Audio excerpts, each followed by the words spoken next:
by the way, is everybody hosting and stuff? I hate to break it to you, but we're live right now. Oh yeah! Everyone start swearing!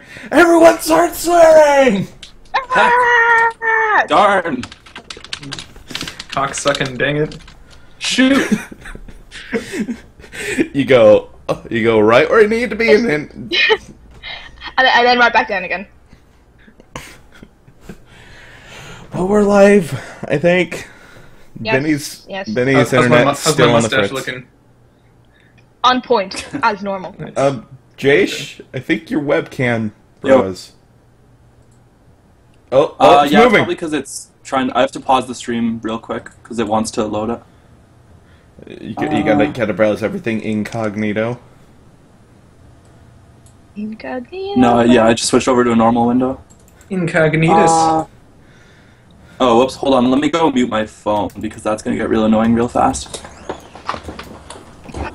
And once again, Twitch does not allow me to view while I'm streaming, so if there's any shenanigans, I won't be able to see it.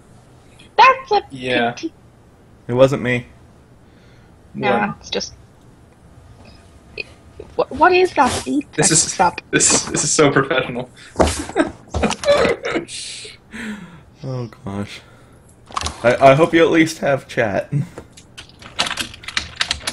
How'd you guys like those sweet humble brags that my phone was going off? Yeah. Oh my gosh. I didn't hear it. Everybody wants to talk to me! Exterminate! Pretty much. Right, do you want to I just actually realized, introduce the too- podcast now? I don't know. If one of you, Or should we I just realized keep if one of you rapping? starts going on a rant about something, I can like go take a bathroom break and no one would even. How do you think I get through most of these podcasts? Benny, if you need to take a restroom break, raise your hand. Oh wait, I'm an adult. you won't be able to see it anyways. Oh god, this has started out wonderfully. Wonderfully, eh? Should we begin with introductions? Probably, unless somebody needs to take a bathroom break before we do the introduction. Benny? Benny, do you I'll need hold to it, okay? I'm not sure he can hold it for an hour or so.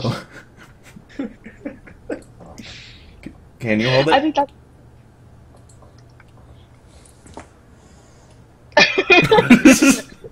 Okay, let's actually do the introduction.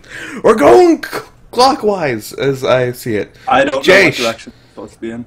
Jace. I'm the first one clockwise. Yes. I'm Jace Mind Sculptor. On Twitter, I'm Jace Mind Sculpto. You probably shouldn't follow me either place. I like long walks on the beach and sunsets and Benny. And that's about it. You don't stream anything at all? Nothing? I mean, I once upon a time streamed Mario, but I don't have internet right now, so you can follow me at your own peril. I may or may not ever stream again. You should follow me on Twitter, though. I'm hilarious. So you're in limbo. Absolutely. We're encouraging you to stream again. Just saying. I'll try one day. Next on the clock, down there, Mother of God. Hello, Mother of God.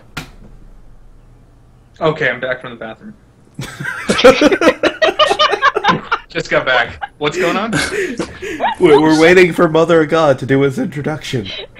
Okay, yeah, I'm the Mother of God, and I have on Twitch, I'm Benny in the Jets, and on Twitter, I'm Benny in the Jets, at Benny in the Jets, with an @ sign with the A with the circle around it.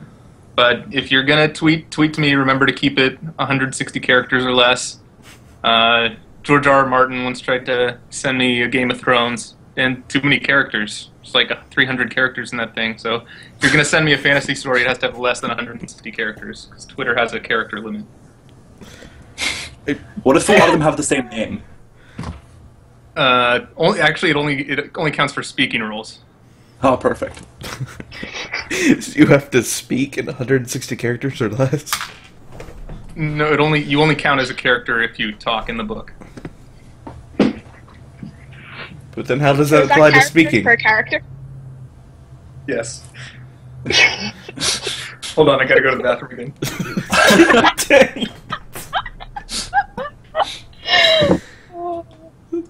Wow, this has been about as consistent as Benny's internet. Yeah. Next on the list, it's Spec. Go. Hi, I'm Speeches, otherwise known as Becky or Laura, depending on what you choose to call me on any given day. I'm on Twitter at Miss Laura Fagan. I used to stream, but then I had problems with upload speed. So if you want to follow me on Twitch, it's SpeechesStream9, but that's up to you guys. I'm a video game researcher. I have published a book, which should be somewhere at some stage. Sanctus Oh crap, has it. I'm supposed to find the links for that. Oh god! Oh god! Oh god! I got it, I got it. I love this podcast. I got it. Drum roll, I was actually please. reading your book when I was in the bathroom. Oh, I got it. I got it. I don't think you actually bought a copy of it yet. Got it. Boom. Yay! Maybe. Close enough. Yay! Wow. So Did it. I wrote that. That's mine. I also have a blog, which is in my little box at the corner, just Specious and then ESGR for Eat, Sleep, Game, Repeat. I talk about pretty much everything. I'm currently writing about Yoshi's Woolly World and Fallen London. Fallen London being like a web browser game. I'm hoping to do my PhD soon in video gaming to expand on the book that I've already written. And beyond that, just writing some publications and stuff. Sanctus, what are you doing? I was trying to taunt Benny with another laptop. Oh yeah, I saw that. I'm like, can you just like throw that my way? Oh sure, here you go. Here, just I got it. I was going to use that to be able to like see the stream because I don't have enough windows to do anymore. But then I forgot to turn it on. Now it's turning on. I can do more than one thing at once. La dee da. Well, Don't make me change this thing over to Windows 10 right now because it has it on there. My laptop can't even do half a thing at once. Would anybody believe us when we said that we started doing this a half an hour earlier to make sure that all of the technical issues were ironed No. out? I don't think any of it would. Nah. Nah. Obviously, What? just went live. What are I have no idea what we're technicals? How do I technical? What do I do with all these mice? That's a lot of mice. It is Technical? Technical is when you plug a bunch of things into one of those power strips. You sound very experienced with plugging. Right, you should introduce yourself now. Oh gosh, I'm apparently a person. Sanctus, if that is your real name. I am the Sanctus Nix, Lord of Melons. That's all my intro needs. That was terrifying. Well, it's good to know we have all the introductions ironed out now. Yeah! I couldn't possibly be playing anything. Space Engineers of Far Cry 4. There we go. There we go. I fixed it. It did the thing. Yay! Should we grab a topic to rant about? Okay, let's go with Konami. Okay, you need to be a little more specific there. There's several Konami topics. So, we'll go with takedown videos first. Or do we want to start at the beginning of what this whole Konami saga was and what our opinions of it? Because my opinion of it can be summed up pretty easily with fuck Konami. Well, But do we want to give some ironically, the context? takedown video is the first one in the topics list. Yes. Although they're not necessarily in order. So will Oh we crap, start I've with... got that over the webcams. I'm just gonna move that over here. I'm doing wonderful. I'm spot on today. So, do we want to start with what, kind of, for anybody who doesn't already know, what happened with the whole Konami thing? I think I could describe it, right? Oh god. Right, Go ahead. go for it. Okay, so basically, Konami, they like make video games and stuff, and Yeah. there's a guy that worked there who's like really popular, and for some reason, and then they fired him, and now a bunch of games aren't being made, and everyone's pissed off. The end. But everything's okay now. Everyone lived happily ever after. Well, I mean, what else are we doing here now? Oh, That's it. I I think we got everything. Sorry.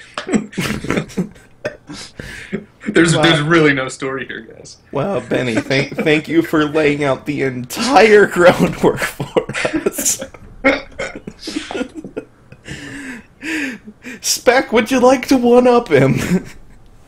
So, let's see where do we want to start? So, basically there was some sort of shit fit that happened between Kojima and Konami, and which ended up with, I guess, the biggest thing that really kind of caught everybody's attention was PT. PT, for anybody who doesn't know, was a playable teaser for revealed through gameplay to be revealed to be the next game in the Silent Hill series. But that got taken down when there seemed to be some upset between Kojima and Konami. We don't really understand why. Then Konami pulled PT from the PlayStation Store, even when, even downloadable copies, there was a risk that, that there could have been an upload that would have, rendered the demo unplayable. And then Konami did a really kind of shitty thing where they decided to just take down any and all kind of videos or kind of correspondence that had anything to do with PT in it. Mm-hmm. And that is where the shitstorm really lies, because I personally played PT. How many here have managed to actually sit through PT? Did anybody here, besides myself, manage to sit through PT? Not I. I have watched dozens and dozens of videos on it to the point that I could probably play it and beat it without actually having to make more than one go through. Cool. Has Benny gone to the toilet again because we said PT? Oh, I'm back. I just got back. Oh, I thought you said TP as in toilet paper. Sorry. So it was a tremendous experience for anybody who, if you can find stuff on YouTube, watch it. If you know somebody who downloaded it on their PlayStation 4, I would totally recommend going and playing it, purely for the experience that it gives. You are set in an environment where, even just as it is only like a 2-hour experience, it is pure horror. It is Silent Hill back on form the way it would be with Silent Hill 2. It's that kind of level of not knowing what's going on, being uncertain, and the way the demo unveils itself to be Silent Hills, that moment where people work out the code, is something that is it's a great piece of marketing, if nothing else, right? Absolutely a great piece of marketing and a great way of sustaining the hype. If it was a flop and Konami pulled it because of a row with Kojima, nobody would have given a shit. It was the fact that it was good, and then they decided to axe it, which has gotten people all in a tizzy about it. I would have loved to have seen a revival of Silent Hill. It was a good line, and then they ran it into the ground with so many remakes. And then, Can I just say that I think what Specious just said is pretty much what I said.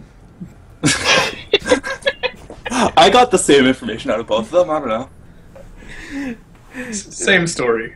This is a repeat of Benny explaining how the universe works. Oh god. Okay, so shall we pick a topic now that we have the context? The leading of the video. Should we start with number 1 and then work through towards the later numbers? I don't know. Works. It's kind of wild. I mean, We'll go over kind of it. We could talk about romantic jaunts over to Benny's house. I don't even like to talk about those. I just do them. Good point. So what Okay, do we think of it being taken down? Opinions. I think that whoever filed that claim was an idiot and doesn't understand how fair use works.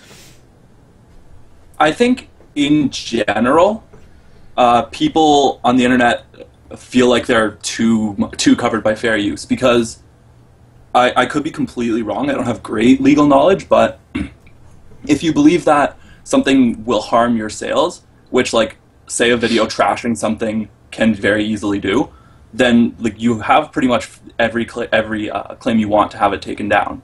And, like, people blame YouTube for doing it, but they're just covering themselves legally, because if that went to court and someone could prove that they are harmed monetarily by it, like, it's a pretty big deal. But at the same time, fair use is specifically in place to protect stuff such as criticism or parody. And this video is wholeheartedly criticism. Right, that's the thing. Like, it's criticism and parody, but there is an exception, unless I'm mistaken, where you can prove monetary. Like, if you can prove you've been harmed monetarily by it, then it's not covered under fair use. True. But at the same time, this video is criticizing the lack thereof of continuation of products, which it wouldn't be harming an existing product at that point. That's fair. Because it's all about how they were, if anything, it's showing the actions of Konami themselves hurting their revenue. And this is only shedding light. There's a lot to be said for what's actually going on in Konami presently. Because if you think about it, you know, regardless of what PR shitstorm this actually is, right? They're not, you know, it's not even making very good marketing sense. You know, even if all of this is getting leaked now, which, because, you know, you know, you guys know the old saying that, you know, that there's no such thing as bad press. Right. I've heard of it. And it just genuinely nothing about this makes any sense to me. Fair enough, there are always egos that get in the way with this kind of thing, and Konami is known for, you know, being a little bit harsh. I don't know if you guys know what happened with Jim Sterling, the guy who does the Jimquisition, and Konami, and his relationship with Konami. If anybody ever watched this, but just go and watch his Konami episodes and you'll get a good insight. But just to surmise, he basically was trying to get a review copy for, you know, the kind of like the RPG. I can't remember which Silent Hill name it was under. It might have been Book of Memories. But he was going to do an interview with the developer and the producer, and Konami kept blocking him and blocking him and blocking him, and they didn't give him permission to do the interview when he was at Destructoid. And then he went behind their backs, didn't he? Yeah, and then he got blacklisted for just providing information and an interview. And the game wasn't even like all that bad in terms of what it was trying to do in the genre. You know, because it was trying to be like, you know, kind of like a roguelike Silent Hill, which in itself, if you look at it that way, wasn't necessarily a bad twist on the world of Silent Hill. But because Jim was just like, look, this is not getting any press, you know, I already had the interview, let's just go and do it. He was then immediately blacklisted from, and it wasn't even bad publicity, it was good publicity, which makes even less sense than anything that's going now. There will always be egos in these kind of corporations, but I'm really surprised some of the shareholders in Konami haven't turned around and been like, what the actual crap is going on here?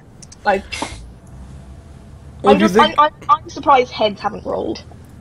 Well, the thing is, Konami has been generating a ton of profit from their gambling machines, and they're wanting to delve more into mobile, which they see as a big old cash cow. So if you think about it from a shareholder standpoint, they're making bank right now. Because those gambling machines, they're doing that whole thing where they do it offshore on Japan, so they're not technically breaking the law. Yeah, are these the Kajinko machines or something like that? Yeah. Yeah. Also slot machines. Yeah, which I understand is where which I believe is where Konami get most of their revenue from, but it doesn't bode very well, does it? Like for Konami as a company, if they are rejecting any good press from what they are kind of known more in the West for doing, you know, because let's face it, we don't get to see a lot of these kind of gambling machines, while the East does. Yeah. You know, and you got to think about what kind. You know, I'm surprised nobody has thought of what kind of repercussions all this has for you know, for their marketing in the West, or maybe they're just making that much money that they just don't care. I think it is at that point. Go ahead, Josh. And a big part of it has to be that, like, there's a lot going on in the company that none of us have any access to knowing how things are working, and like, it's not like, I can't imagine that many times, I'm not saying it's never the case, but they're just kind of, you know, willy-nilly throwing around rejections, not caring what's happening. Like, pretty much all of these are calculated business decisions, and whether or not it appears to us like, well, the obvious move is for them to allow this interview to go through.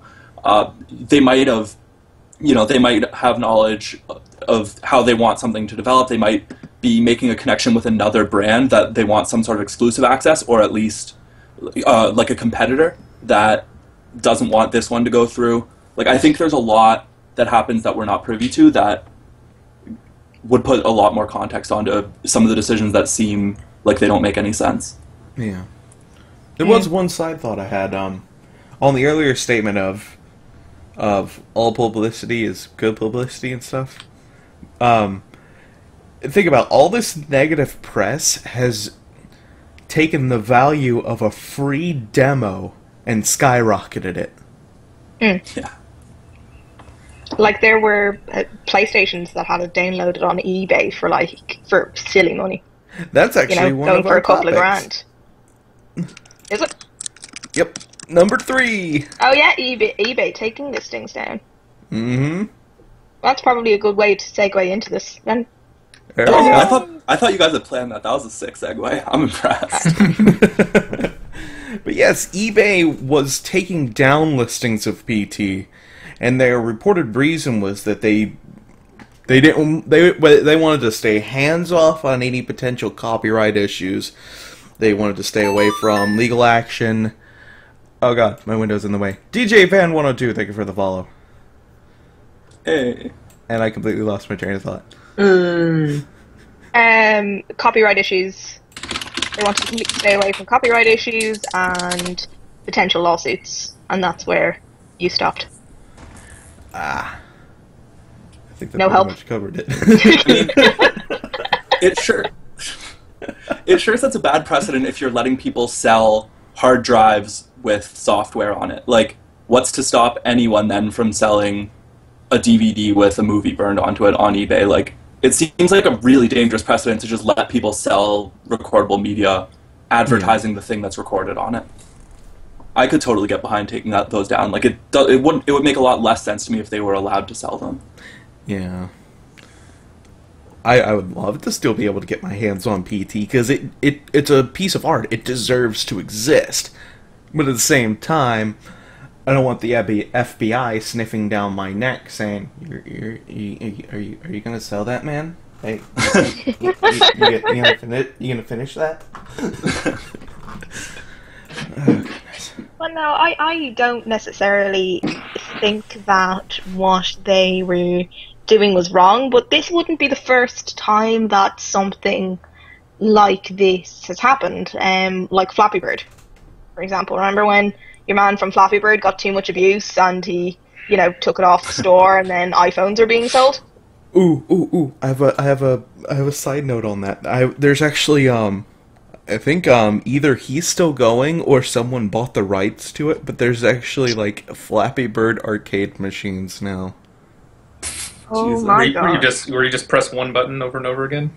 Yes, there's just one big button on the train. Wow. It's real bad. That's both amazing and awful at the same time. At least it's not as bad as Flappy MMO. Which is a thing. Floppy MMO is a work of art. I saw Markiplier play it once.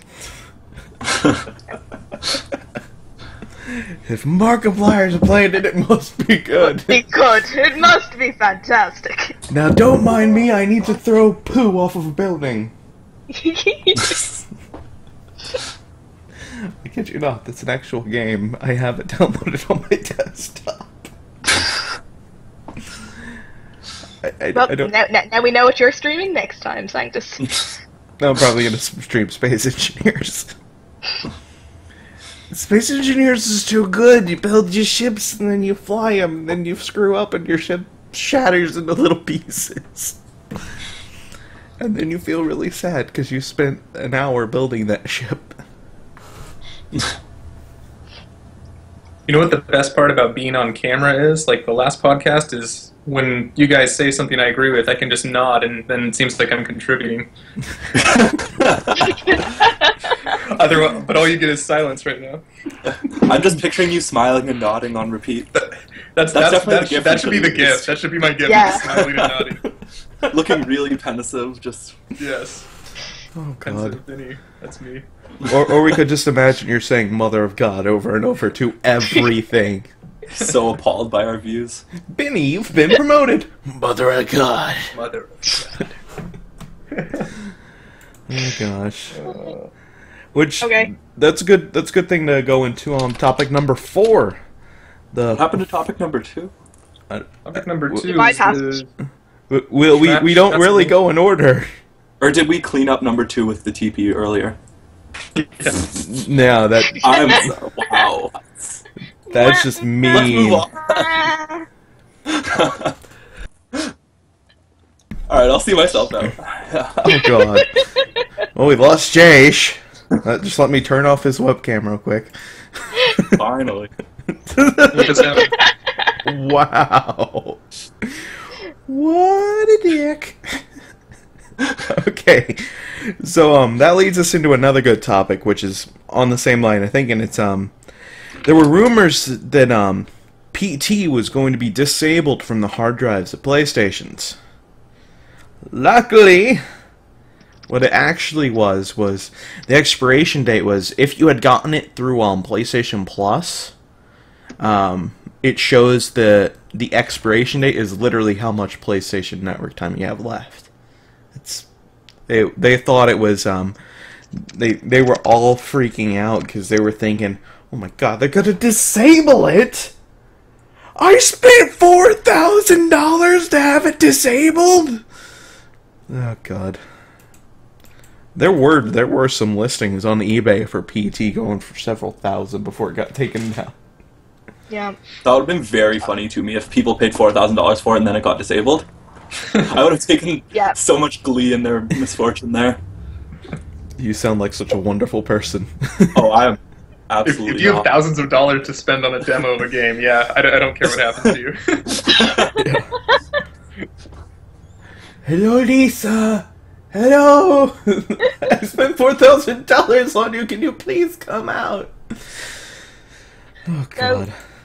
Do we think that Konami should disable it?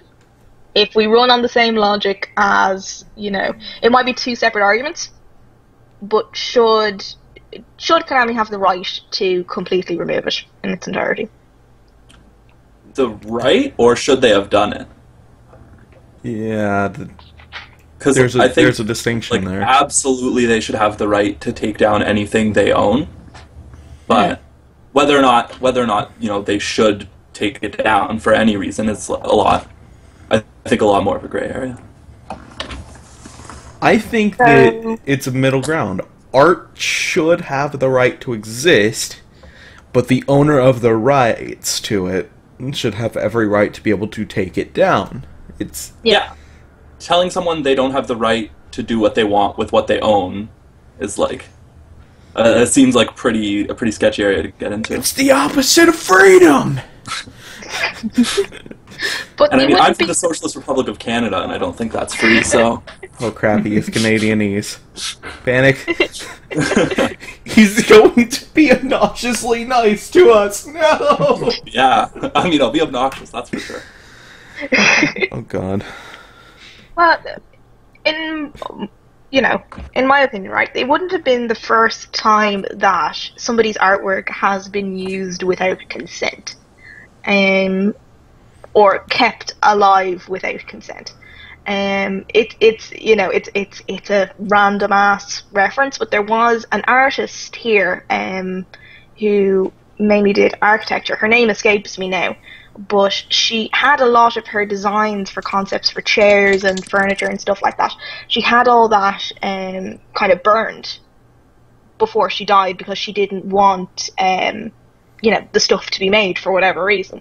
And during some sort of excavation, when they were all kind of getting rid of all of her stuff, they found some of the old blueprints that weren't burned, and then they subsequently got made into designs and pieces of her artwork branding her name. So there is a great debate about whether or not that should have actually happened when she was very explicit in the fact that she did not want this made, and yet the stuff still is up for sale bearing her name. I think it goes in along the lines of like it being an ethical issue more than anything else. There's also the legal gray area of over time how certain things will move into public domain. What's the idea for art then? Does it still apply? Yeah, I think that's definitely a good point, and I think a lot of what's relevant there is how long it's been or how immediately that affects whoever it is that owns the art. So, for example, once an artist has passed away or stopped doing art and wants to distance themselves from it, I guess it's wrong to say that no harm is done, because obviously, going against someone's wishes is still a gray area. But I think there's a difference between a company directly, a game that they own while they're still producing games, versus years down the road when Konami no longer makes video games, someone re-earths this and hosts it online. Yeah. And the only point that I'd add into that is that, at least going back to what to the reference I made before about that Irish artist, somebody is still making money off the replicas that she designed, right? So where does that line kind of fall between somebody making profit against someone else's wishes? I understand that PT was free, but does it fall along the lines of somebody then taking PT on their hard drives, their PS4, and then selling it? There's another situation that reminds me of this, but it doesn't deal with art per se. There's a model of plane that people really like for stunt performances and stuff. It's a biplane, and they wanted more ways to be able to get them, and they literally were not available up until a manufacturer began making them, and they were able to because the blueprints for it had been shared with the Library of Congress, and it was available in the public domain. So they were able to legally build those planes again. New. Were stunt pilots. Now this is without any regards to the original wishes of the original blueprint holders, who are dead and literally have no say in it. If it moves to public domain, is it no longer considered harmful at that point? I think Everybody can do anything they want with it.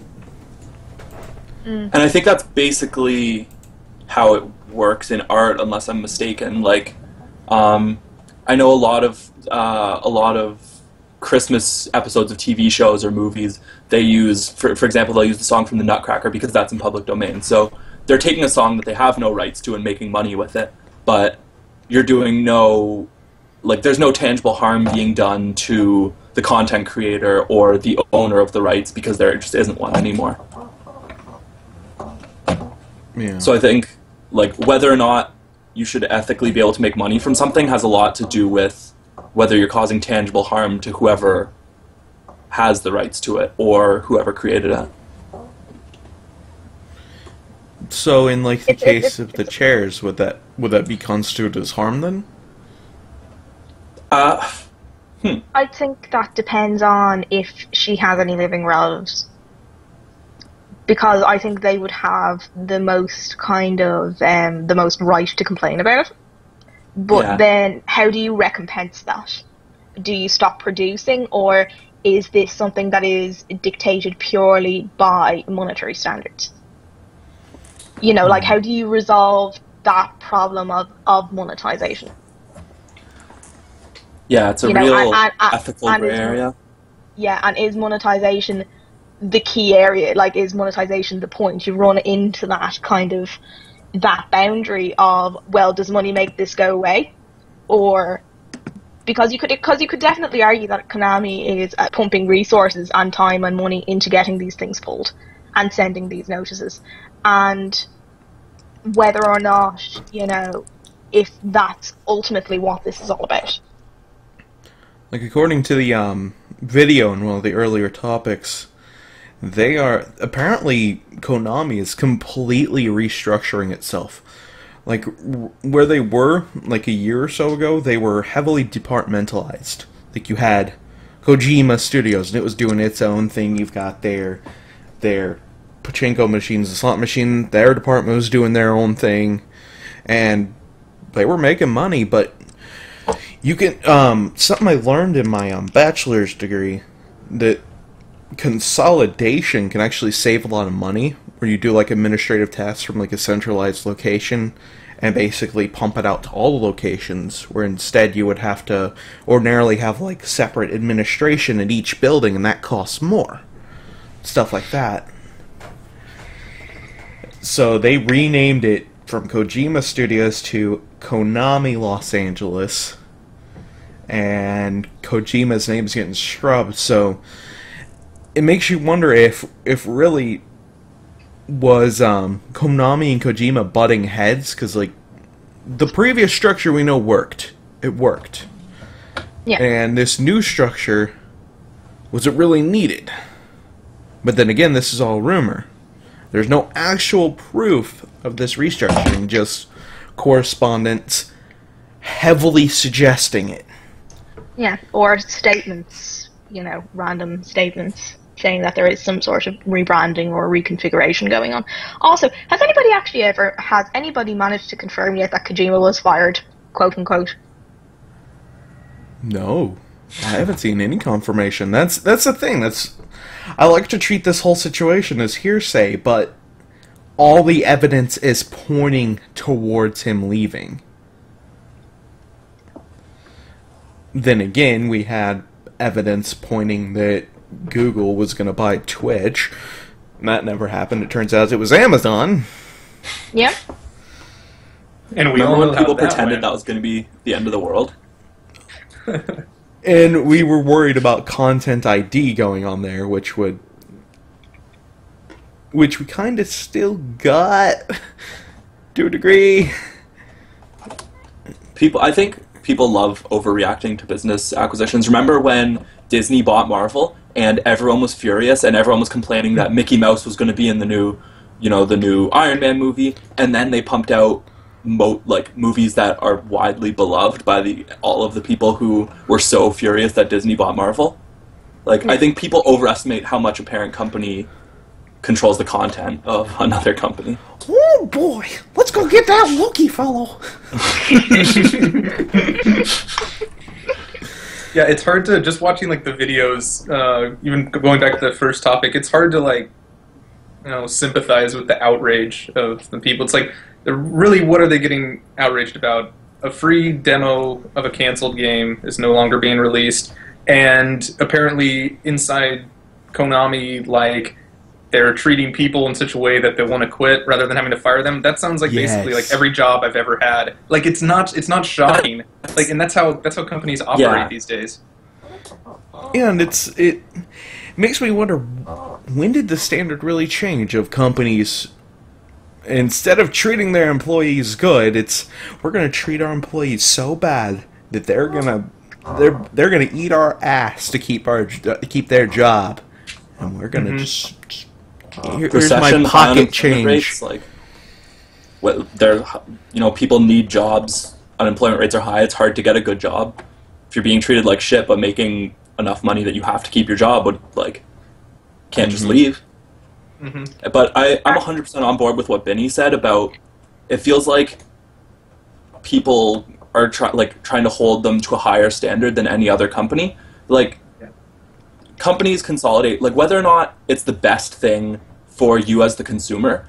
I think it's an entitled look to expect a company to do what's best for you as the person buying the game when, obviously you want them to put out a good product, but they are a business first and foremost, and to not recognize that is, I think, naive.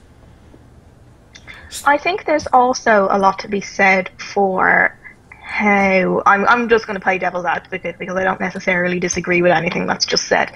But I think that there also has to be a lot to say for the transparency that developers and AAA publishers have with their consumers, because while it is very much like a first world problem to start bitching about the fact that, the demo of a cancelled game has been pulled, would we have such high expectations if they didn't place them there?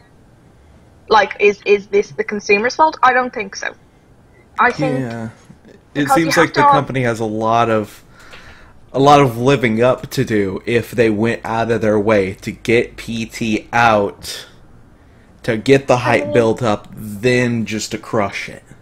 I mean, you also need to keep in mind, right, we have many, many expos in this industry, and all of them are undoubtedly hype trains for products, for services, for everything else, which all of these, I can imagine, this is just an educated assumption, that they're worth and they cost millions to do.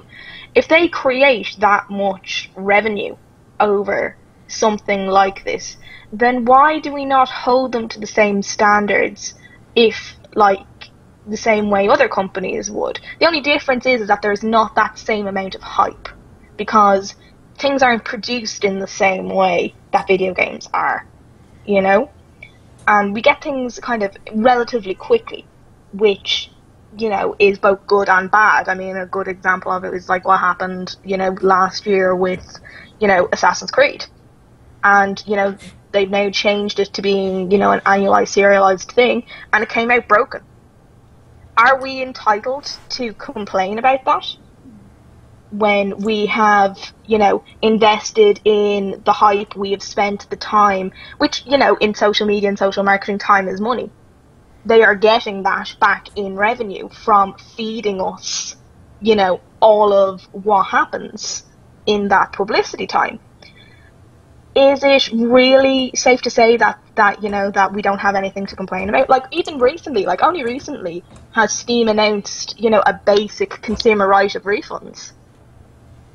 Are we really that entitled when, game developers and people are expecting so much of their products so that they put themselves on that pedestal? And when they don't... There's a bit of a refute to that.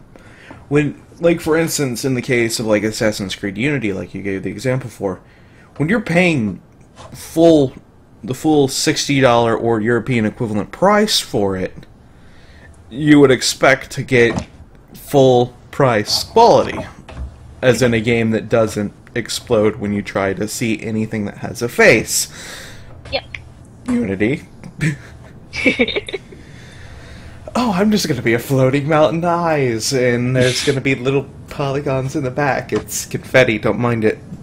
It's all fine. We'll fix it soon, trademark. I think it's, yes, 100% you buy, a $60 game and it's a piece of shit. Yeah, that sucks, and how could you ever fault someone for complaining about that? But I think it gets overblown in the video game industry because of how much of an industry there is around producing content surrounding video games, you know, YouTube videos, streaming, like game review websites, and also just how the cross-section of people who are vocal on social media and people who play video games. Like, a lot of products in this world come out and suck. And the thing is, people just don't buy them. But in nods randomly, Jesus Christ, Benny.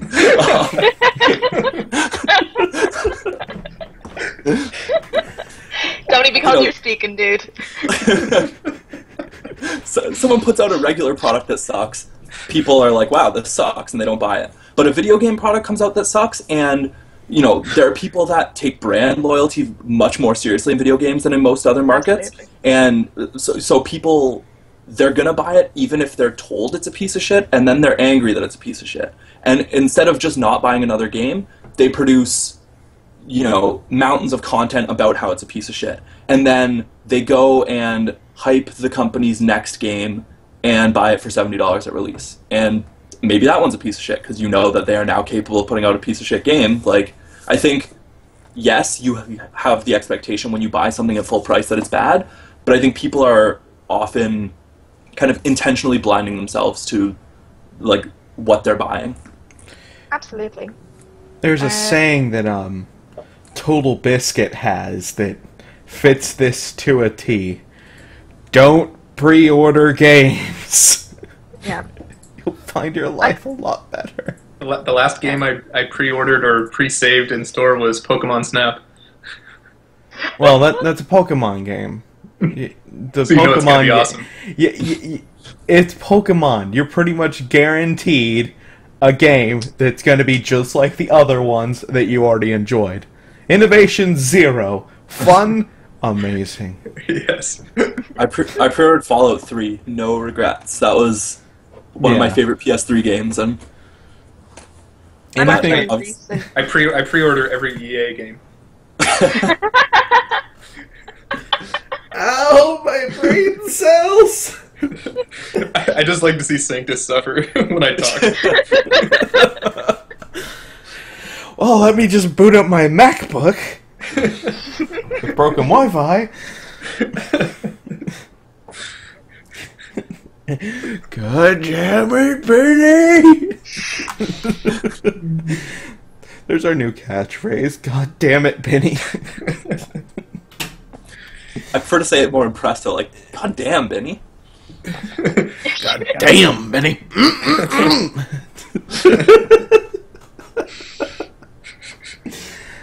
I'll show myself out now. So, here's the question, to get back on topic. Do we actually honestly believe that PT would turn out to be the same quality as the actual game? And do we does anybody believe that that might be half of this whole saga's problem? Well, it's mainly the names we saw on it. Like, we know Hideo Kojima's track record, which is really good. Mm-hmm. Del Toro's really good at telling stories. So you've got a guy who's really good at making games, plus a guy who's really good at telling stories. And then you've got a well-known face as the main character, Norman Reedus. So you've got a trifecta of things that can help to support it and build a better end product. I'm not saying I expect it of him. It's more so it implies that it would be really good. Yeah, but do you think it was necessary?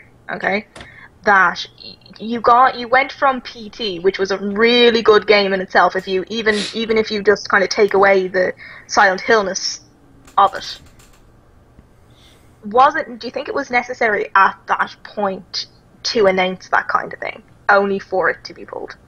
Well, from the amount I've seen of PT, even before people had figured out that that was who made them, it was already blowing people's minds. Yeah. So they've already proven their ability to impact the customer. Yeah. But do you think it just added to the hype? Oh yeah, that's like a marketing home run. Yeah, which then just filled the fury. Yes. You know?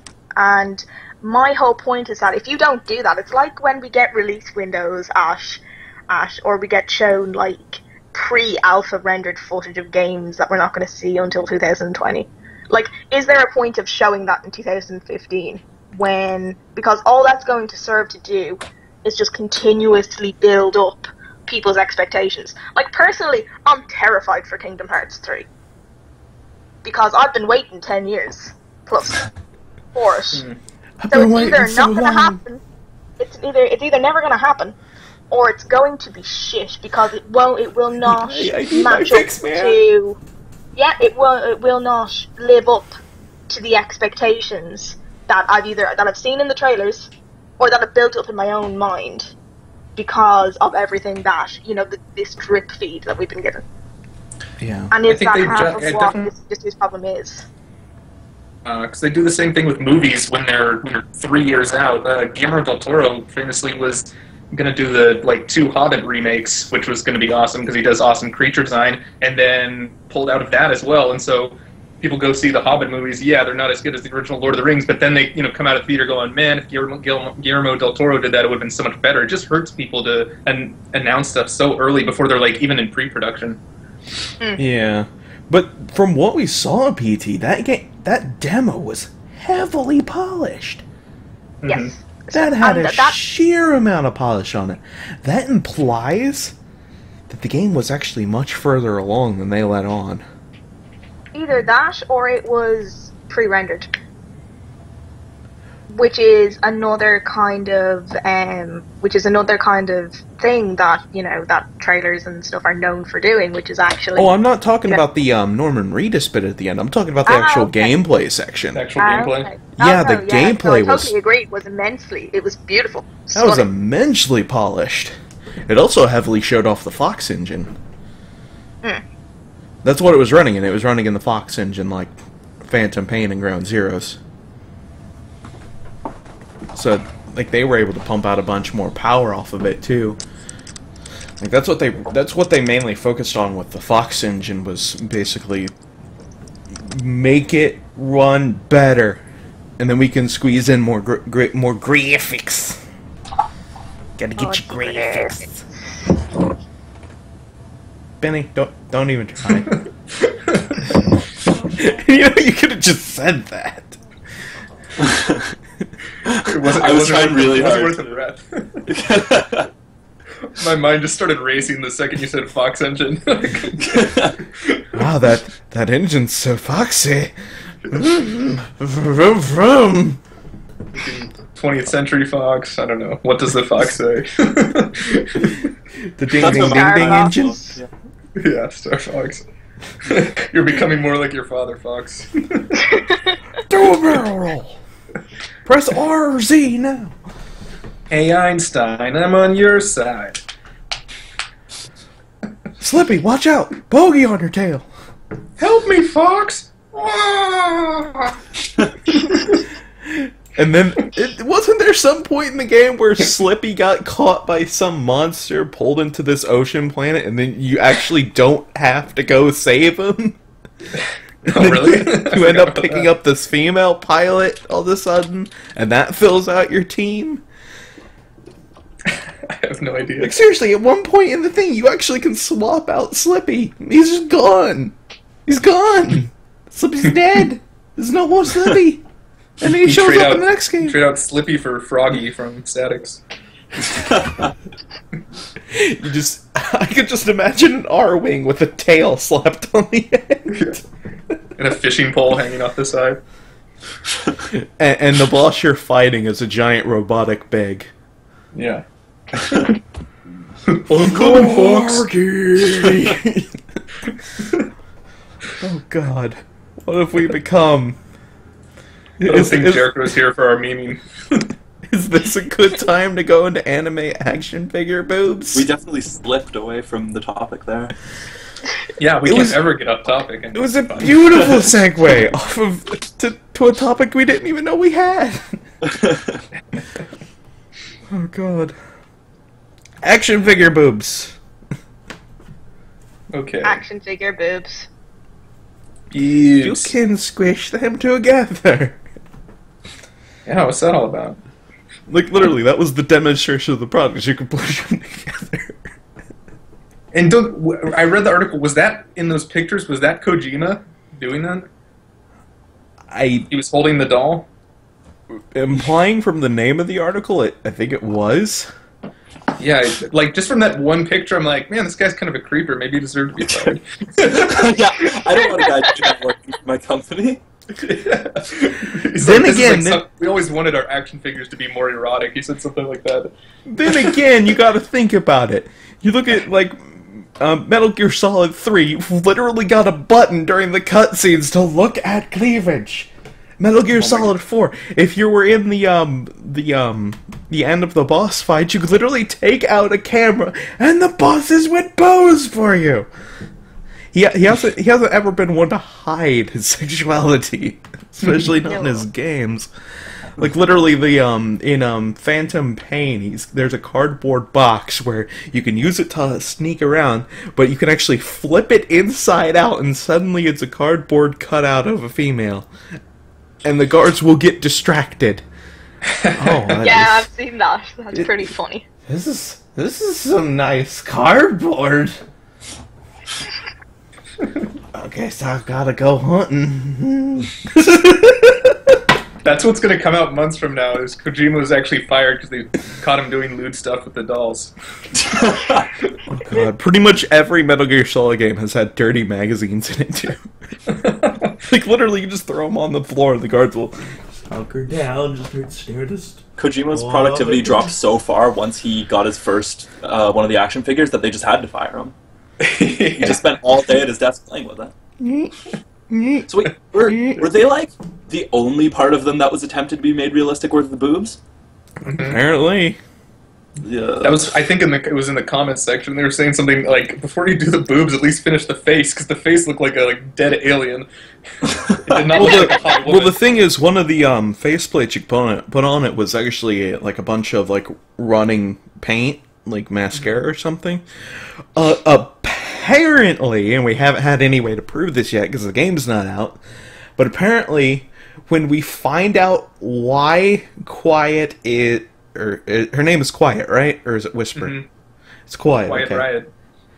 But apparently in the game, there's a reason she dresses like that. Right. And apparently, once we find out, we'll all be ashamed of ourselves. Right. I mean, I'm just there's a waiting difference for between a that. reason to dress like that and a reason to make an action figure with soft boobs. Right. When do you ever need? When do you ever need a reason to make something touchable and pokeable? Do I really need to pull up the freaking page where they're literally selling a mouse pad where you can squish Revi's butt from Attack on Titan? That's really a thing! Real. That's a real thing! Oh my god. It exists! I gotta find it. I'm gonna pull it up. I'm gonna pull it up right now, and I'm gonna show it on stream. I gotta find it. Oh god. Just to clarify, you're pulling it up, not pulling it out, right? Yeah.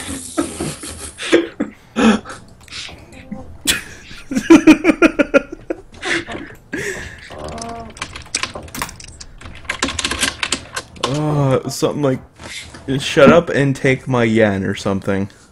Let me find it. Okay, I found the site. I gotta find it. Well, I mean, at least it's not in your bookmarks. Yeah, right. If you pull it up a little too Found fast, it! Found it! that's been a problem. I found it! It's Oh, a real thing! It's a real thing! Hold on, let me pull it up. This is a real thing! Okay, I need to screen capture this. Hold on, this is gonna be really weird. Cameras are gonna break for a moment. Jesus. Oh dear. Or no, they No didn't. change here. Oh, my god. That's No, they awful. didn't. It looks Okay, like a ball okay. sack. Okay, It really, really does. okay, add, window capture. Oh god. Oh god. Oh god, I'm dropping frames. Oh god, I'm dropping frames right now, of all things. Drop them frames. Of all the times to drop frames, it chooses now. It can't cope Seriously. with bush.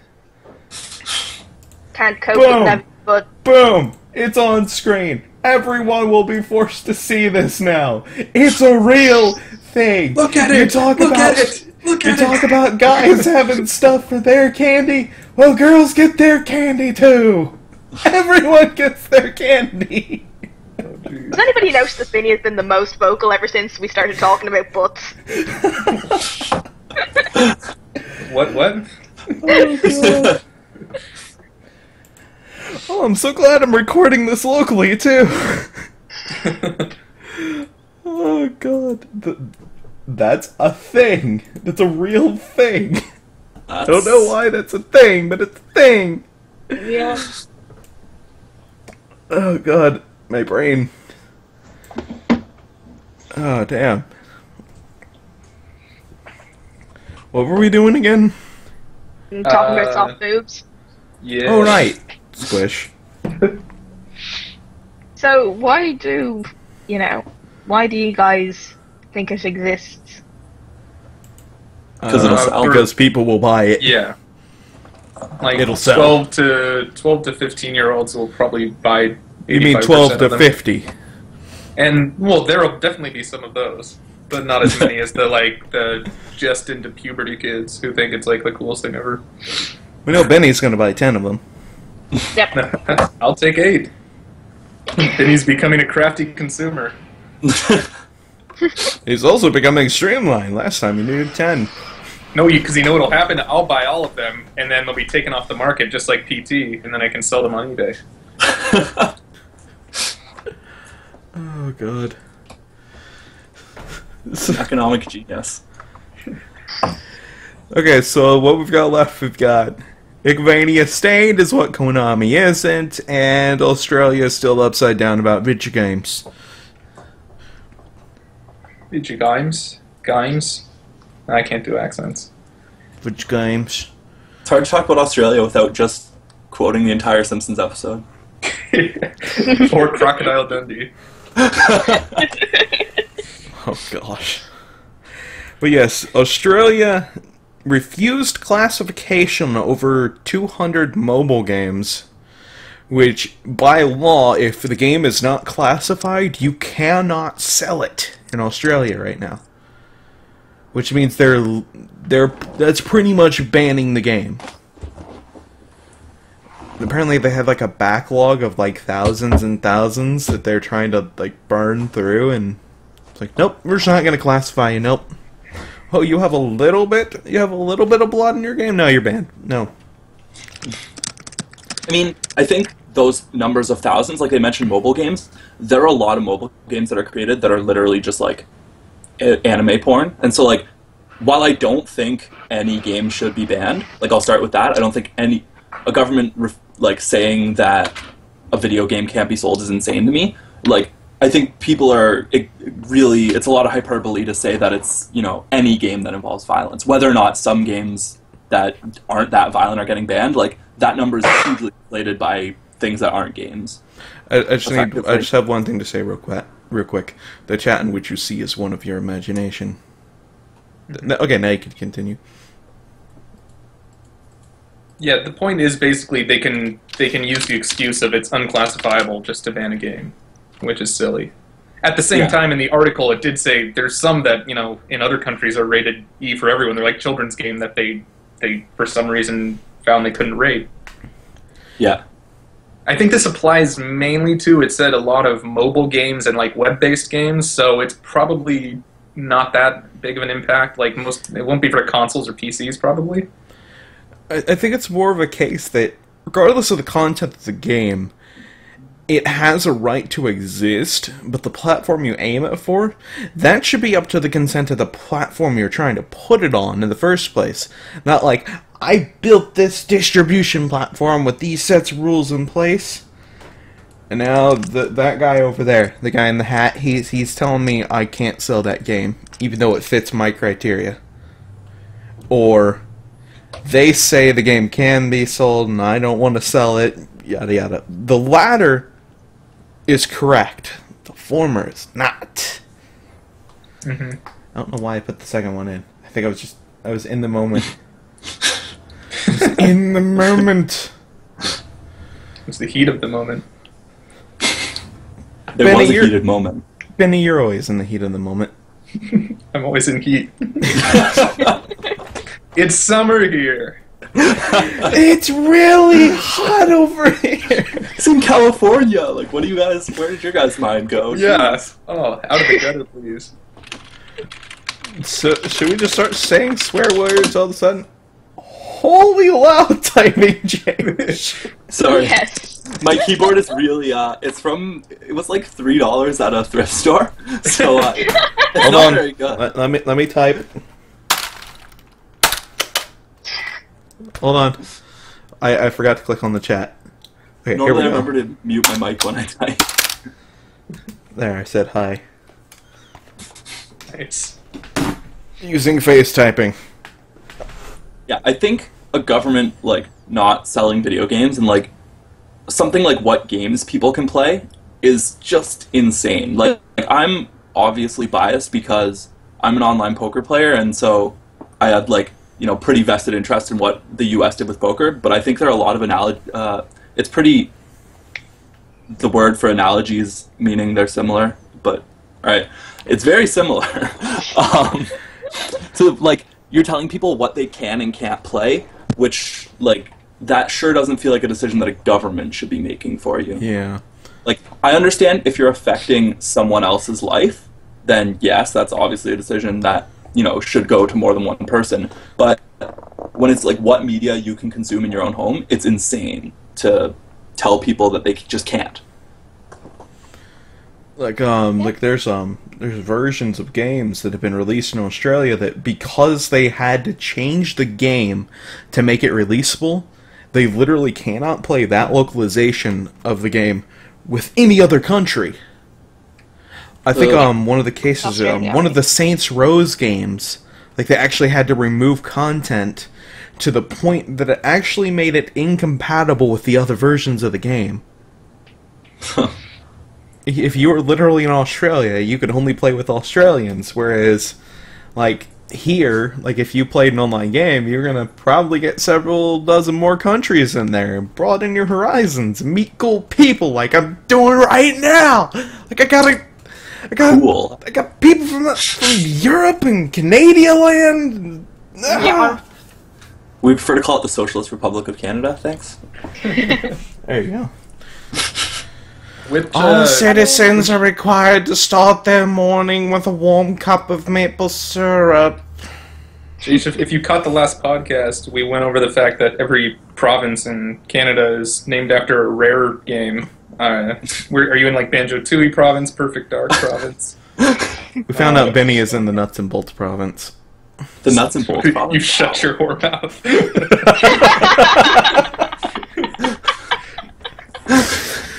Oh god. So Jay, what province are you in? And I relived my experience of being What's the right assaulted by a answer? Minjo. The answer is not Nuts and Bolts. Alright, the not Nuts and Bolts province. That works. There's a province called Not Nuts and Bolts, and then there's also a province called Everything But Nuts and Bolts. Yeah, sorry, my Canadian One of them geography's speaks not French, too I'm good. not sure which one. You don't speak French, do you? Suman and Pa. Little bit. That's all. I have no idea what was said. Only a little, or only a bit, I don't know. I don't know enough French to know what I said. The only French I know is how to ask, do you speak French? Yeah, me too. Parlez-vous français? It probably sounds awful. I think it's Francais, not Francais. Yeah. See? Yeah, I had to take French classes from 4th grade through 9th, so I, like, remember some of it. I stopped taking it because I was a stupid high school kid, but, like, in retrospect, I probably regret that. I would have been speaking 2 languages, which would have been cool. I'm in the exact same position when it comes to Spanish. I took it, didn't want to take it. In hindsight, I probably should have taken it. Now I don't remember any of it. Yep. Yeah, that's what happens when you let 13-year-olds decide what classes they're going to be taking. Like, All I remember is La Cucaracha means the cockroach. I think I was 14 when they made me have to choose classes, like, that went towards what university programs I'd be able to apply for. And it's like, obviously at 14 years old, stupid 14-year-old Jace is taking the easiest classes possible. Yeah. I went for the classes that sounded fun, and they had no bearing whatsoever on what university I went to. Heck, I didn't go to a university. I went to a technical college. I got an associate's and a bachelor's, and absolutely nothing I learned in high school. Computers! At least you guys got a choice. We have a curriculum here where you pick 12 subjects, and you have to do a minimum of 8 out of the 12. Yeah, we had a lot more variety than that. Yeah, we have fuck all. And, like, we don't even have practical things like engineering or like computer science. I think I took computer science twice. Because I needed more electives. In that class, I learned how to open up, view source, and steal games off of other websites to get around the filters. It works! No, it's vicariously through Benny! That's what I'm doing, guys. If you hear me smiling, even if I'm in the bathroom, I'm smiling and nodding. So I got my headphones on.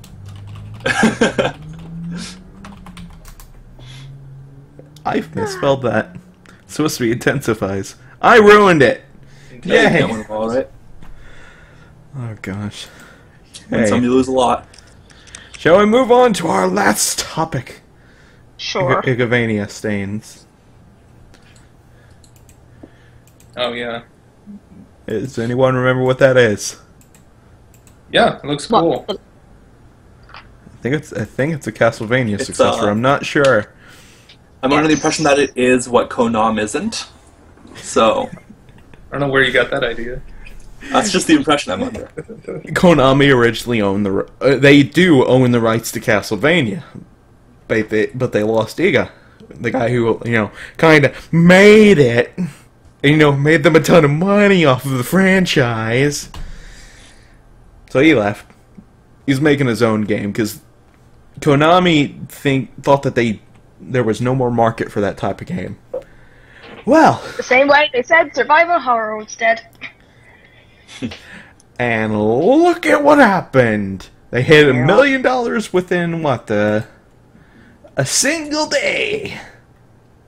Or even look at the likes of Amnesia and Evil Within and stuff like that. AAA publishers have no fucking idea what consumers want. I think that's half the problem. They think they know what we want. They should just try asking us. We're very vocal. We talked about this with Ukulele last time. It's the same situation. The Yeah. gamers will crowdfund what they want because they know what they want. And their crowdfunding kind of started at the same time, too. Mm-hmm. Yeah. I just wanted to just take more pot shots at Konami. I think crowdfunding is a superb way of us getting the media that we want. Yeah, however, we need to find a way to hold them more accountable to the crowdfunding, though. Because there's been examples. There was a game that Jim Sterling released a video for, like, just yesterday. Or was it this morning? Hold on, let me pull it up. I'll pull it up. I'm pulling it up. It's being pulled. It's being vigorously pulled. I'm sure it is. It sounds it. There it is. It's a game called Taken. He did a video on it, and it was absolutely dreadful. But apparently it was crowdfunded. Mm. So they literally took the crowdfunding and made this game, which he literally beat in about 5 minutes. On, like, normal difficulty. He wasn't even on the lowest difficulty. Yikes. Was it one of those pre-alpha ones, or is this actually released as a full title? Apparently it is a full release on Steam. And apparently it was crowdfunding. Like, in the credits, they've got, like, a bunch of thank yous, like a long list of names to people that donated to their The credits are longer than the Kickstarter. game. Yeah! The credits are way longer than the game. Like, the game was made by, like, 4 people. I think that's kind of impressive, to be fair. they got crowdfunded, yet that was the thing they made. If you actually watch the video, I'll be sure to link it. Actually, I'll link it in chat real quick before I forget, and I'll put it in the description of the video. Oh god, it played for a moment. Okay, there we headphone go. Users, right? Well, luckily I've got the sound balance, so it's not going to blow up anyone's ears. That's that's one of the dangers of crowdfunding in general, though, is that like the vast majority of people are gonna donate their money. I guess it's donating, like it's not really you're investing. I don't know what to call it, but like it's technically donating. You're giving people your money based on like how much they can excite you, as opposed to how likely they are to put out a good product. And like a lot of people are going to find themselves ridiculously disappointed. You can go through Kickstarter and donate to 1,000 different things, and like 5 of them turn out any good. Yeah. And you know how many of them even end up happening at all. It's like, I think it's a weird. I understand crowdfunding, but it doesn't. Well, the nice thing about with me. Kickstarter is if it doesn't happen at all, then you never spend any money. Yeah. Like if it doesn't reach its goal, Right. it won't get so funded. that's cool.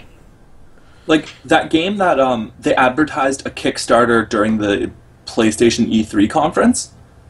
That's such a strange thing to me. I understand for fans of the game, it was incredible, and a lot of people were very excited to see it. Yeah. But to me, during something where like you're promoting these games that are being made, saying like, telling an entire fan base, you can give us money to make this game if you want it because we won't, is like, it excited a lot of people, so I'm clearly in the minority, but it seems like weird to do. According to what they were saying on there, for Shenmue 3, it wasn't a case that they didn't have the third-party funding already. What it was is to demonstrate that people still wanted it. Yeah, Like that they was had- the same like they thing had with already- this Castlevania thing. It's the same thing with Castlevania, yeah. Like they've already got third-party investors, but the investors didn't want to commit till they could prove that people wanted the game. And Bloodstained kind of proved that concept works. And I'm thinking Shenmue took a page from their book and tried it too. And turns out people wanted it. Yeah, I think it's definitely it's I working. don't know how that's. Yeah, I don't know how that's not an abuse of terms of service, though. And it's a weird path to go down, I think, because eventually, if it works well enough and continues to work well, why would anyone want to put out a game that they can't have a big chunk of it paid for by the players before they even have to put out the game? Like, before the players even buy the game. Well, They're from putting what tons of I money know into it. for Bloodstained and for Shenmue 3, what the players put in was not the majority of the funding. Really? But at any chunk of the funding. And like, Yeah. if I'm making a game now and I think it's a concept that's going to excite a lot of people, why would I go to investors who are going to hold me to very strict terms, who are going to require, they're going to require specific things, it's going to put harsher timelines on what you're doing, when you can get a bunch of people to give you money for free? Well, there are benefits to using those third parties, though. A lot of the times when you get those third parties, they become stakeholders in it. And when you're a stakeholder in something, you want it to succeed. So they'll tend to often help with marketing and stuff, like getting your game known, getting hype for it to go up, people wanting to buy the game. Like if you just kickstart a game and like you just barely scrape by your goal, and then no one really knows your game exists after that, you're not really going to make that much money. Because a lot of the times when they put their Kickstarter amount on there, they're not labeling an amount to make profit. They're labeling an amount to make the game to begin with. Because a lot of that money on there is for basically people taking time away from an actual paying job. Like that's going to be going to putting food on their table, that's going to be going to paying their bills. Yeah, I'm not so much talking like, some guy in his basement wants to make a game on top of his full-time job and like it's a passion. I'm talking like actual games being like, for lack of a better term, like real games AAA? being produced. Yeah, with like with crowdfunding. Like, it seems like the game's going to have hype anyway. You're going to have those investors to do those things anyway, but you can have, you can be held accountable to fewer investors just based on the way, like, someone's going to fuck up crowdfunding, like, in the near future where, too much of it they're having too much of it being crowdfunded by the players, or, like, it's just, I don't know, it doesn't make a lot of sense to me as something that's going to benefit everyone in the long run. Seems like things are going to go disastrously eventually. Well, if you're donating a certain amount, you're not necessarily donating for nothing, because if you donate, say, $25 to something, that comes with a free digital download of the game. So you are buying the game right then and not spending money on it later. Yeah. But that's, partially on the pre-ordering thing, and partially on, like, I was looking at the Shenmue 3 one, and it, like, the $5 and $10 ones didn't have the download or whatever, and there were so many of those. Like to an individual person, like, yeah, it's no big deal. You want your favorite game to have a sequel, $5, that's fine. Like, that's so reasonable. $5 on top of the price for the game, whatever, you love it. But, like, when that many people are doing it, like, it really changes the incentives for the company, I think. And it kind of like what Specious was talking about earlier, where, like, things are getting hyped up so ridiculously now, and it's starting so early, and that's causing problems. That's going to only get worse with Kickstarter becoming bigger, because they're going to need the hype before they can even fund it. They're going to have it hyped to the point that they can fund it, and then start making it to start hyping people. I think it's a kind of a dangerous road to go down. Absolutely. But what do you do we now reach that kind of catch-22, where we're suddenly at this kind of, we're at this amazing plateau, technology-wise, where consumers can actually have input into the games that they want developed. And so how do you go back from that? How do you reduce, not necessarily the hype, but put realistic expectations on the things that we want? So where do you go from something like this? Now, personally, I don't believe, and this is just my personal opinion, but I don't believe that Shenmue 3 or Castlevania, I think their Kickstarters should have been pulled as soon as they got kind of proper, inverted commas, help from Konami and Sony. Because from what I heard, Sony, it wasn't in the case of, like, Shenmue. From what I heard, Sony isn't investing in there. Like, they didn't invest in Shenmue. Like, they're gonna help with its marketing a little bit, but that's about it. Are they not actually? Because what I heard was that they were actually giving money, and they were using, like, the reason why they were at E3 was that it was a proof of concept. No, for Sony then to invest in it. From what I remember, it's another entity giving the most of the money for Shenmue. Yeah, I heard Sony's mostly hands off, except for just the marketing. That doesn't make a whole lot of sense for me, that Sony would basically present someone's game for free with no vested interest in it at E3. Well, the thing is, market it? Like, Sony has the rights to it. That's the thing. They're gonna get a cut. Line up to me. Right. So whether or not they are officially invested in it, they are invested in it if they're making money off of it. Yeah. Like, that's why they're willing to help with the marketing, but they're not willing to invest money in it because they think the genre is dead. But the whole Kickstarter was basically, it was probably like, just literally, give me a chance to prove that they want the game. If they don't want it, everything's good. You've invested no money. If I do prove that it's good, let's run with it. Like that kind of thing. I would hesitate to say they've invested no money, because that section of an E3, like, I don't know how much money it costs to get your game presented at E3, but that stage time is Sony's it has a non-zero dollar value. Well, the thing is, Sony paid X amount of dollars for X amount of time. Right. How they chop up that time is already past the initial investment. Like, they were already planning to use that entire time slot with or without Shenmue. Right, but every second of that time has a dollar value allotted to it. You can't present something and say that, like, you can't pay X amount of dollars for, say, 1 hour. Well, yeah, there's going to be a dollar value. I'm talking like Sony exchanging money with them. like giving money to the people who are going to make Shenmue. That's what I'm referring to. I'm not talking like the money invested to like get the E3 time slot. Yeah, they were going to get that either way.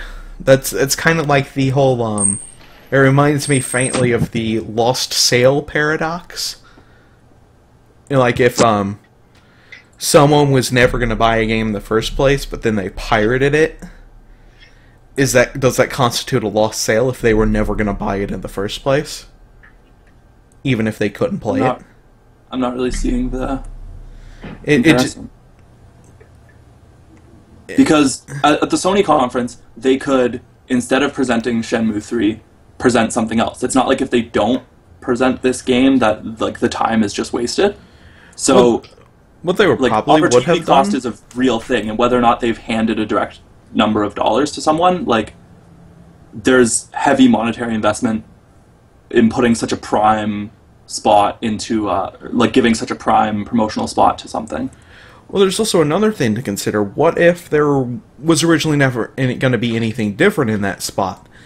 Would the two neighboring thieves would have likely been expanded by a minute or so, and there would have been no gap there, and we would have never thought anything of it.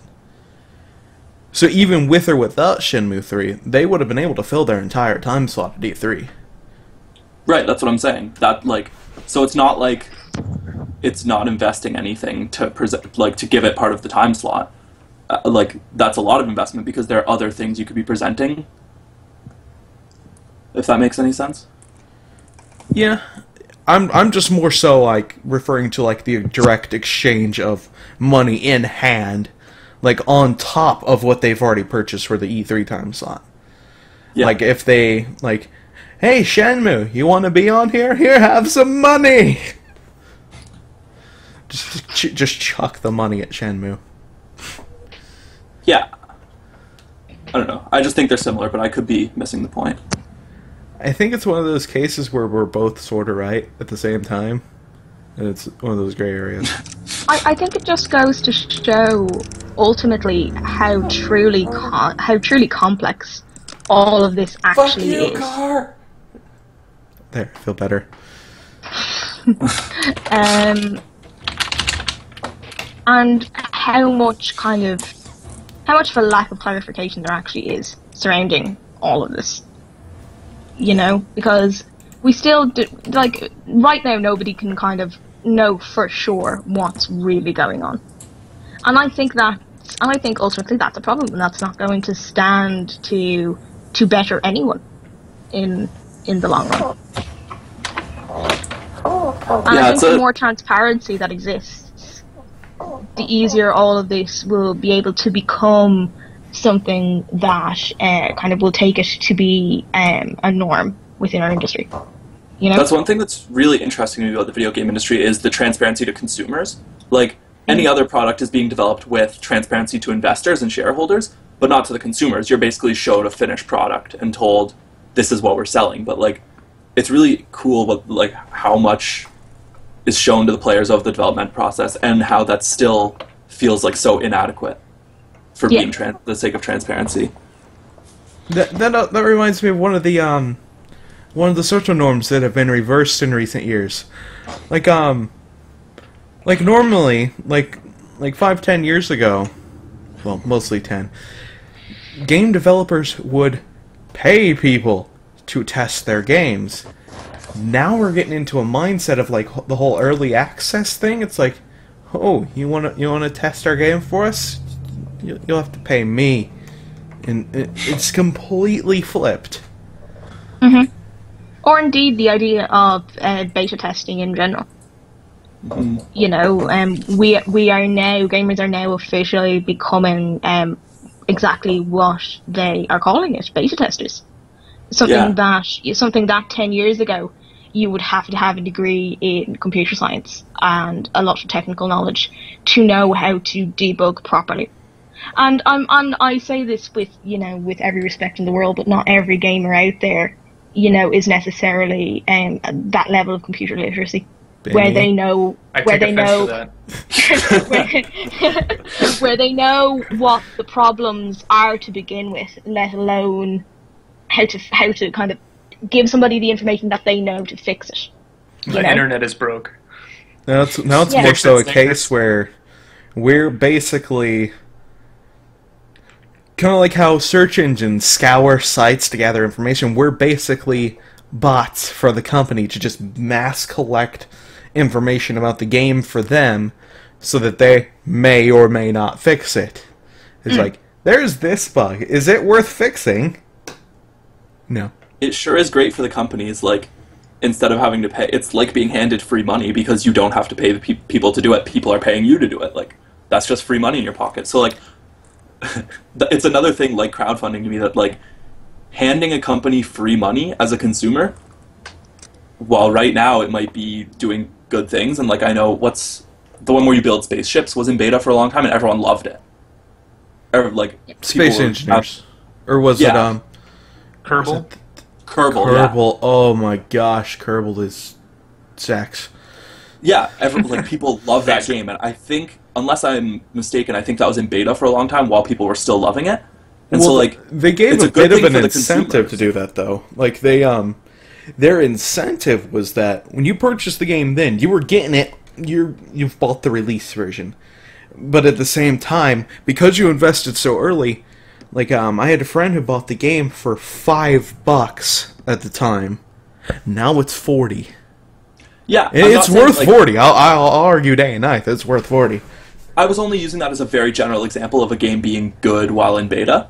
Like, that's an incredible thing, but, like, there's not a lot of games, or maybe not a lot, but, you know, some percentage of games that are in beta are going to suck, and, like, having people give you free money and not, like, there's no inherent level of accountability to, like, there is, you know, when you've got your full game released. Oh gosh. And I think, Absolutely. you know, while it's good now, it's another one that, like, I think it's worth keeping an eye on because it could end up pretty poorly for the consumers. Jesus Christ. Sorry about that. What, they see a running leaf? It's also something. What did I miss? I was on the toilet. My dogs went insane. Oh. They don't Um, like early access. No, they don't like early access. Something that also that would be kind of like a good kind of swing back around, as it were, is with stuff like this, and you know, just to swing back around to Konami. Given all that we have said about early access and the way we're treated, you know, because for the most part, I mean, it's safe to say that, you know, we are free labor and we allow it because we get something out of it. You know, do we then have the right, you know, kind of once again swinging and around, to then complain about something like PT being pulled? You know, because on the one hand we're saying, oh yeah, well, you know, it was a cancelled game, whatever. If you can imagine if, you know, somebody had kickstarted PT and had already had beta testers and stuff like that, and people had already invested, like, even if it's free beta, we're still giving time and we are free labor and free money to people, like, you know, like I just got my beta code for Siege, you know, and I'll happily play it because I'm aware of what I'm getting myself into. So do we have the right to equally to swing back around when things don't go our way? That's why I think it's kind of dangerous with crowdfunding and early access, because you absolutely have the right, but that's not necessarily going to stop it from happening. Yep. Like, I would be a lot less defensive of a game that had crowdfunded and released early access than I was being of PT being taken down, because people have invested so much. But, you know, being against that or not, people are already against a lot of things that happen in the gaming industry that still happen. So, like, I'm not making any judgment about it. I'm just saying I know. that in terms of, you know, there's a lot to be said for the logic of where we all stand now as consumers and as gamers and people who want to have these open discussions about it. Is there is, like the way that there is no set line with Kickstarter, the way there is no set line with AAA developers, the reason why there is no, you know, kind of set line with indie developers as a mark in which you know, it's fair and it's good for everyone. You know, where do we hold that line of accountability to ourselves? How do we show our own accountability for when we are getting carried away or when we are getting led on? Yeah. You know, and is there enough on both sides of the party to encourage this kind of like what we're doing now, which is just active communication and talking about the realistic, you know, situation that we are in, that, you know, yeah, we are getting free beta codes and yeah, we are getting excited about products, but that does come with a trade-off that maybe a lot of people aren't aware of, and what that impact has to do with the final release.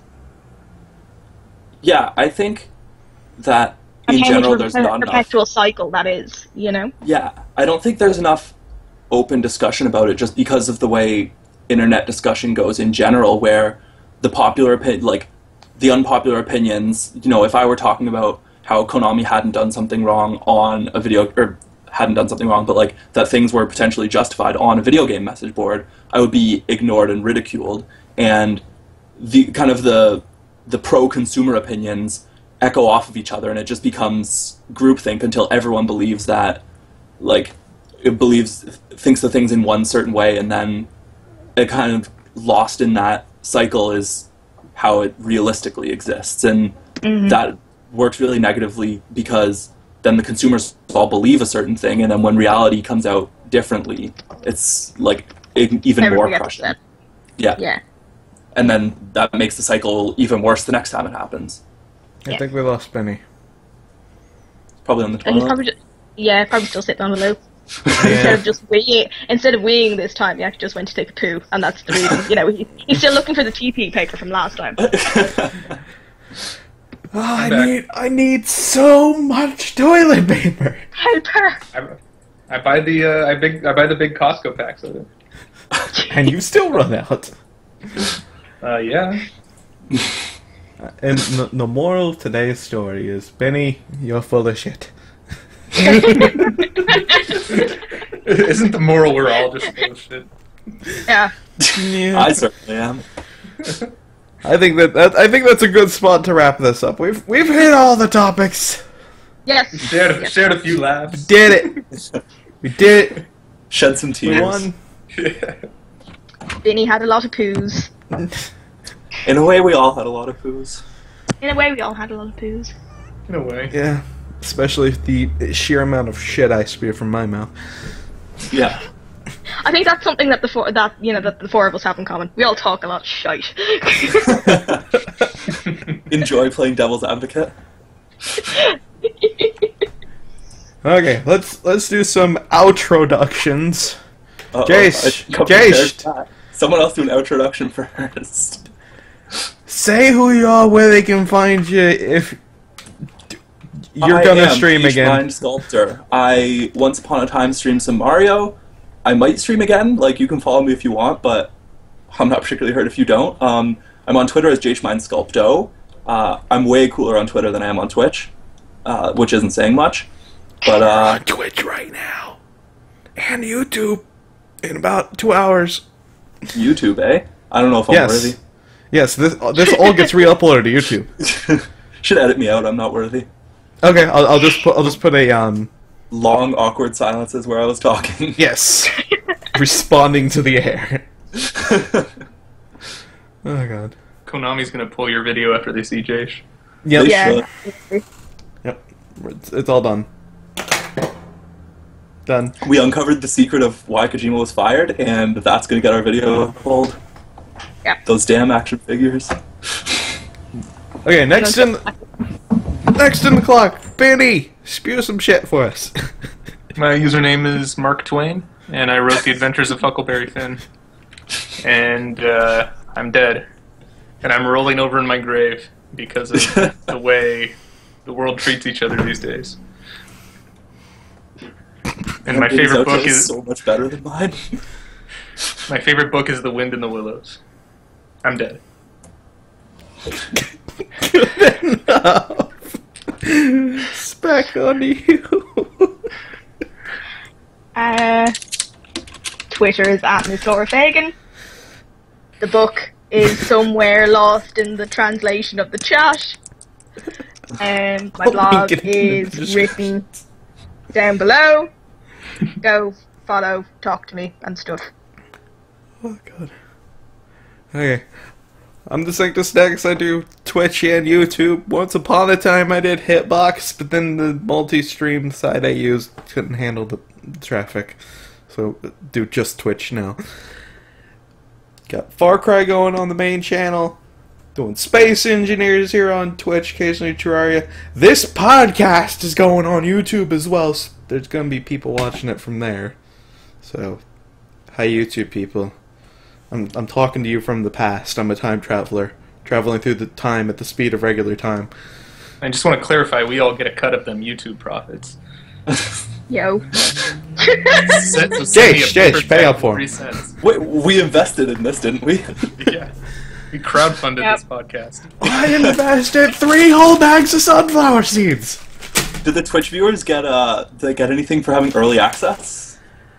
They get free Advil. Yeah, for all the headaches we give them. Then you definitely need more Advil than that. Okay. You get to contribute to the memery. The memery! Thanks for the memories. And that's all we'll be memeing today. Bye, people! Bye! Waves in the chat.